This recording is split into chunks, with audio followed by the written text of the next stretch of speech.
In today's video, we're taking a look at how to check your vehicle's oil easy and simple.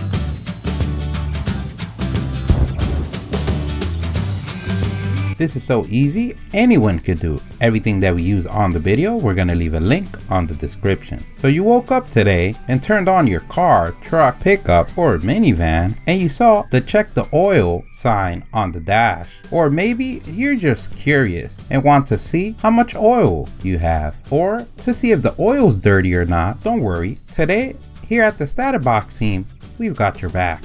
If you want to change the oil yourself and maybe save some money, we're gonna leave a link on the description on our video on that. The first thing that you wanna do is make sure your vehicle has cooled down, because the last thing you want on a clear sunny day or any kind of day is to get burned. The second thing that you wanna do is refer to your owner's manual for more in-depth information. The third thing that you wanna do is locate either the button, the latch, the lever, to open your hood. You go ahead and press it or pull it, and that is going to release the lock that holds your hood in place. Once you do, now you want to take your hands and under, usually in the front center of the hood, you're going to find a lever that you want to pull, and at the same time lift the hood. Now you want to see if your vehicle either has a stick to hold the hood that's going to be located in the front of the car, close to the radiator or on top, or if your hood stays up using hydraulics. If it has a stick, then you want to make sure you secure that in place and insert it on the hood on the hole located for the stick. Now that you've done all these acrobatic moves, we're ready to check the oil. What we're gonna do is look for what's called a dipstick. And no, not what you call your friend or loved one when you're mad. Usually you're gonna see a tube with a handle as a top. Sometimes it could be black, red, yellow, orange, and usually on the handle it says motor oil. The easiest way to find it is looking at your owner's manual, or what we like to call barbecue paper. And you want to make sure that you don't confuse that for the transmission oil dipstick if your car has one. And in case we find out that we're missing oil, you want to know where you're going to put it. For that, we need to locate the oil cap. And that's usually a big circle cap that says motor oil on it, and it lets you know the type of oil that your car needs. If it does not, then you want to refer to the owner's manual, or like we like to call it, Google.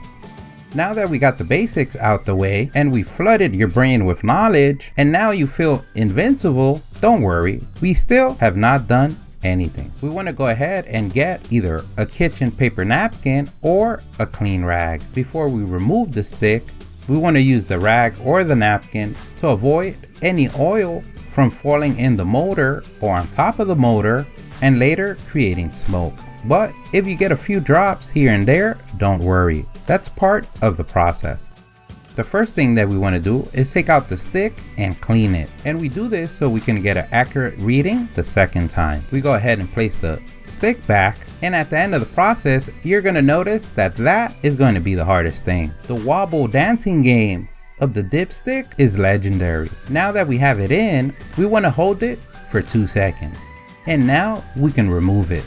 We're either going to notice 2 holes or 2 lines at the end of the stick, and the one closest or to the right is minimum, and the one to the left or higher is maximum. So the rule of thumb is you want to be inside of those 2 lines, the closest to maximum. Being a little off is okay, but if you notice your line is closer to minimum than to high or maximum, then that means that you need oil. You can always refer to your owner's manual or Google to find adequate levels for your type of vehicle. Another thing that we look at when we look at the oil is to see if the oil is dirty, and what we mean is that you've been running the car for a long time without changing the oil.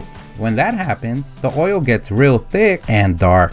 That's why a pro tip is always a good idea to write down when was the last time you changed your oil, and refer to the manual or to Google the appropriate times for your specific vehicle and type of oil that you need.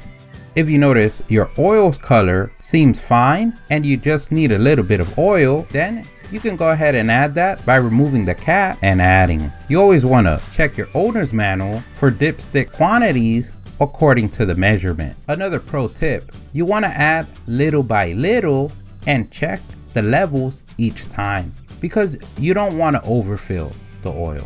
Sometimes oil could be burnt by having an old vehicle or having a leak. If you notice that you're going through this a lot of times, then you might want to consult a professional. Now you can pat yourself on the back for a job well done.